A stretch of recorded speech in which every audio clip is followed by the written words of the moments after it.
Hello children, welcome to our YouTube channel Sandra Advanced Education. I am Umesh Sandra. I am going to teach you English grammar, systematic English grammar class 5th. और बच्चों आज हम एक नया topic study करने जा रहे हैं. Very interesting topic this is. और टॉपिक क्या है? Topic is kinds of pronounce के प्रकार. बच्चों सबसे पहले हमें लर्न करना होगा कि आखिर जितने भी प्रोनाउंस हैं वो उनके नाम क्या क्या हैं. पहली बात, 7 kinds of pronouns are there. 7 types of personal pronoun, possessive pronouns, demonstrative pronouns, interrogative pronouns, relative pronouns, reflexive pronouns and emphatic pronouns. 7 kinds of pronouns are there. इन सबके नाम अच्छे से लर्न कर लें, क्योंकि अगर आपको नेम लर्न होंगे तभी आप इनके बारे में याद कर पाएंगे. इसे और अच्छी तरह से स्टडी करने के लिए पहले हम सबसे पहले पर्सनल प्रोनाउंस के बारे में बात करते हैं. Read these sentences. ध्यान से पढ़ें इनको. आई एम यंग, मैं यंग हूँ. You are an intelligent girl, आप बहुत इंटेलिजेंट गर्ल हैं. He is doing his homework, वह अपना होमवर्क कर रहा है. वी आर प्लेइंग फुटबॉल, हम फुटबॉल खेल रहे हैं. They are going to Delhi today, वो आज दिल्ली जा रहे हैं. द इटैलिसाइज्ड वर्ड्स, जो तिरछे वर्ड हैं, आई, यू, ही, वी, दे, सब इटैलिसाइज्ड हैं. In the above sentences are personal pronouns, ये पर्सनल प्रोनाउंस हैं क्योंकि किसी पर्सन के बारे में ये कहे गए हैं. ठीक है, खुद के बारे में कहे गए हैं direct. They are 3 persons, they are 3 persons. यहाँ 3 तरह के लोग हैं. First person is the speaker. पहला पर्सन क्या है? वो स्पीकर, बोलने वाला है. जैसे मैंने कहा आई एम यंग, मैं अपने बारे में बोल रहा हूँ, बोलने वाला खुद अपने बारे में बता रहा है. Second person is a listener. दूसरा पर्सन क्या है? वो लिसनर है जो सुन रहा है. मैंने बोला you are an intelligent girl, आप एक इंटेलिजेंट लड़की हैं. तुम, यू कौन है? सुनने वाला है. And the third person is the person spoken about, और तीसरा वो व्यक्ति है जिसके बारे में हमने कहा है. यानी आई, यू से थर्ड पर्सन क्या है? वो क्या है? जिसके बारे में हम दोनों मिलकर के बात कर रहे हैं, आई और यू, राइट. और वो थर्ड पर्सन क्या है? जैसे यहाँ पर he is doing his homework, they are going to Delhi today, these are third person. A person that stands for a person और thing is called a personal pronoun. A pronoun that stands for a person or thing is called a personal pronoun. वो pronoun जो किसी person या thing के बारे में बताता है वही पर्सनल प्रोनाउन होता है. स्टडी द फॉलोइंग टेबल, निम्नलिखित टेबल को आप पढ़िएगा. इसे भी याद करना जरूरी है. बच्चों 3 पर्सन होते हैं, first person, second person and third person. I, me, mine singular form है.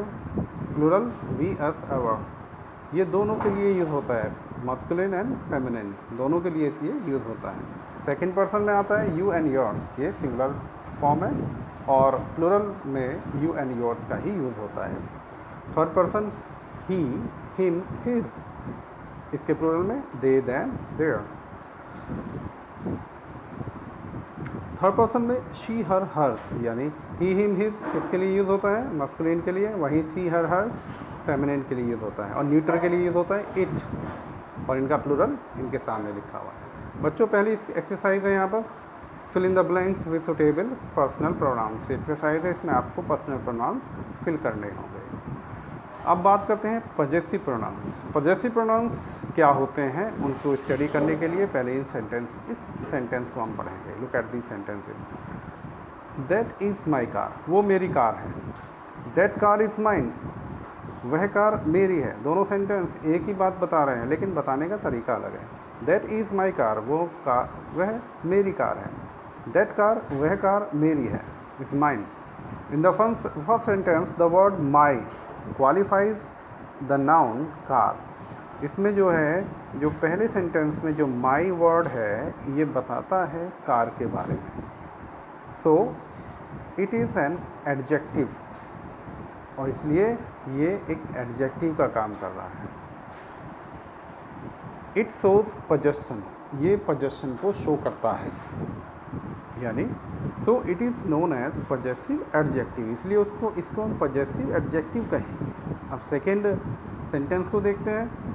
इन the second sentence the same thing has been said differently, वही बात अलग तरीके से कही गई है।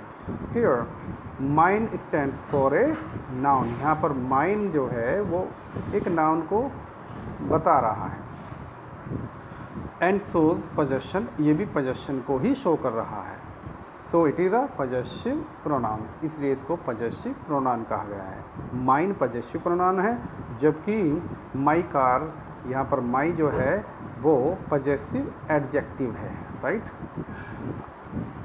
A pronoun shows possession is called possessive pronoun. ये प्रोनाउन जो किसी भी वस्तु की पजेशन के बारे में शो करता है वो पजेसिव प्रोनाउन कहा जाता है। Compare the possessive adjective with the possessive pronoun. Possessive adjective क्या होते हैं? माई का पजेसिव प्रोनाउन क्या होता है? माइन। योर का योर्स, हिज का हिज, हर का हर्स, योर का योर्स एंड देयर का देयर्स। ये इनके पजेसिव प्रोनाउंस हैं। बच्चों ये टेबल भी आपको लर्न करनी चाहिए। एक्सरसाइज पजेसिव प्रोनाउंस के लिए एक एक्सरसाइज दी हुई है, आपको ये कंप्लीट करनी है। Next is demonstrative pronoun. Number 3, demonstrative pronoun क्या होते हैं, इसके लिए हम पहले इन सेंटेंसेस को पढ़ते हैं। दिस इज़ आ चेयर, यह एक चेयर है। दैट इज़ ए बैग, वह एक बैग है। दीज आर चेयर्स, ये चेयर्स हैं। दोज आर बैग्स, वो बैग्स हैं। अब इन दोनों सेंटेंसेस को एक बार फिर देखते हैं। दिस इज़ ए चेयर, यह एक चेयर है।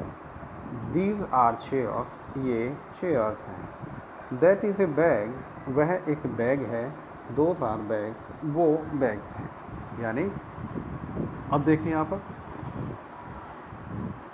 The pronounce this, that, these, those. यहाँ पर प्रोनाउंस कौन कौन से हैं? This, that, these, those are used to point out an object to which they refer. इसमें ये यूज़ किए गए हैं किसी ऑब्जेक्ट को पॉइंट आउट करने के लिए। Okay, so they are called demonstrative pronoun, इसलिए इनको डेमोन्स्ट्रेटिव प्रोनाउंस कहा जाता है। यानी किसी भी वस्तु को बताने के लिए कोई जो वर्ड यूज़ होते हैं वो डेमोन्स्ट्रेटिव प्रोनाउंस कहे जाते हैं। डेमोन्स्ट्रेट करने के लिए जो वर्ड यूज हुए हैं वो डेमोन्स्ट्रेटिव प्रोनाउंस कहे जाते हैं। This and that are used for singular number. This and that ये सिंगुलर नंबर के लिए यूज होते हैं। These and those are used for plural number, वहीं दीज और दोज प्लूरल नंबर के लिए यूज होते हैं। This and these stand for object here the speaker, और दिस और दैट, दिस एंड दीज ये उन ऑब्जेक्ट्स के लिए यूज़ होते हैं जो स्पीकर के पास में रखे होते हैं। That and those stand for object at the distance, जबकि दैट एंड दोज उन ऑब्जेक्ट्स के लिए यूज़ होता है जो कुछ दूरी पर होते हैं, यानी थोड़ा दूर होते हैं। Know the difference between demonstrative adjective and demonstrative pronouns. Demonstrative adjective और डेमोन्स्ट्रेटिव प्रोनाउंस के बारे में, डिफरेंस के बारे में अब जानें। दिस बुक इज़ गुड, यह बुक बहुत अच्छी है। This is a good book, यह एक बहुत अच्छी किताब है। दिस बुक इज़ गुड, यह किताब अच्छी है। This is a good book, यह एक अच्छी किताब है। देखा डिफरेंस दोनों में। दिस बुक इज़ गुड, यह किताब अच्छी है। This is a good book, यह एक अच्छी किताब है। यह किताब अच्छी है, और दूसरे सेंटेंस में क्या है? यह एक अच्छी किताब है। तो यहाँ पर क्या है? ये डेमोन्स्ट्रेटिव एडजेक्टिव है और ये डेमोन्स्ट्रेटिव प्रोनाउंस का काम यहाँ पर कर रहे हैं। एडजेक्टिव दिस बुक और this is demonstrative pronoun. That house is big, वह घर बड़ा है। That is a big house, वह एक बड़ा घर है। तो यहाँ पर डेमोन्स्ट्रेटिव प्रोनाउन का यूज़, ये डेमोन्स्ट्रेटिव प्रोनाउन है और यहाँ पर ये डेमोन्स्ट्रेटिव एडजेक्टिव है। These trousers are black. ये trousers black हैं. These are black trousers. ये black trousers हैं. Those sheep are white. वो भेड़ें sheep सफ़ेद हैं. Those are white sheep. Okay बच्चों, तो यहाँ पर ये हल्का सा डिफरेंस आपको बताया गया है. अब हम करते हैं इंट्रोगेटिव प्रोनाउंस के बारे में. इंट्रोगेटिव जहाँ भी आता है वर्ड तो हमारे दिमाग में एकदम क्वेश्चन मार्क लग जाता है कि कहीं ना कहीं हम इसमें कुछ क्वेश्चन पूछ रहे हैं. सेम यहाँ पर भी वही कंडीशन है. Look at these sentences given below. नीचे दिए हुए कुछ सेंटेंस हैं, इसको ज़रा पढ़ेंगे, देखेंगे इनको. Which is your book. आपकी किताब कौन सी है. whom do you like the most. आप किसको बहुत ज़्यादा पसंद करते हैं. what does your father do. आपके पिता क्या करते हैं. who come to meet you. आपसे मिलने कौन आता है. who came to meet you. आपसे मिलने कौन आया था. whose is this pen. ये पेन किसका है. बच्चों यहाँ पर जितने भी ये क्वेश्चन वर्ड्स हैं, the pronouns which, who, whom, whose and what are used to ask question. ये questions पूछने के लिए यूज़ किए जा रहे हैं. so they are interrogative pronouns, इसलिए इनको interrogative pronouns कहा जाता है. A pronoun that is used to ask a question is called an interrogative pronouns. Okay बच्चों, तो यहाँ एक एक्सरसाइज दी हुई है बच्चों आपकी बुक में, इसको आप करेंगे. Next is relative pronouns. Relative pronouns. Look at the sentences. इसे समझने के लिए आपको पढ़ना पड़ेगा, एक बार इन सेंटेंसेस को समझना पड़ेगा. This is a boy. ये एक लड़का है. He won the award. उसने अवार्ड जीता. इस सेंटेंस को हम इस तरीके से भी लिख सकते हैं. This is a boy. यह लड़का है. Who won the award. जिसने अवार्ड जीता. और यहाँ बीच में जो ये लगा हुआ है, हु लगा हुआ है, ये क्या है. That is a relative pronoun. Relative pronoun किससे रिलेटेड कर रहा है. रिलेट कर रहा है, ये नाउन से रिलेट कर रहा है. किससे. द बॉय से. This is a boy. ये एक लड़का है. हु, वैसे हु की हिंदी क्या होती है. हु मीन्स कौन होता है, लेकिन अगर ये किसी नाउन के बाद में आ रहा है तो यहाँ पर इसका जो मीन है वो इससे जुड़ा हुआ है नाउन से, जो कि या जिसने. This is a boy who won the award. ये वो लड़का है जिसने अवार्ड जीता. दिस इज़ चेशमिश. The teachers like him. This is चेशमिश. ये चेशमिश है. The teachers like him. Teachers इसको पसंद करते हैं. तो दिस इज़ चेशमिश whom the teachers like. जिसे टीचर पसंद करते हैं. whom यहाँ पर रिलेटिव प्रोनाउन है. This is a painting. Sonu made it. ये एक पेंटिंग है जिस सोनू ने इसको बनाया था. This is a painting that Sonu made. यहाँ पर पेंटिंग क्या है, वो लाइफलेस ऑब्जेक्ट है, इसलिए इसके बाद में हु नहीं लगेगा, ये दैट का यूज़ होगा. ओके, दैट का यूज़ हमेशा रिलेटिव प्रोनाउन की तरह अनलिविंग थिंग्स के लिए ये होता है, जबकि लिविंग बीइंग्स के लिए हु का यूज़ होगा, या जो कि पर्सन के लिए, मैन के लिए है ना, हु का यूज़ होगा. This is a man. यह एक आदमी है. His son is a doctor. इसका लड़का डॉक्टर है. This is a man. This is the man. ये वो व्यक्ति है. Whose son is doctor. जिसका लड़का डॉक्टर है. तो यहाँ पर हुज जो वर्ड है वो रिलेटिव प्रोनाउन के यूज़ की तरह यूज़ किया गया है. This is a novel. ये एक नॉवल है. She bought it. उसने इसको खरीदा. This is a novel which she bought. Which she bot.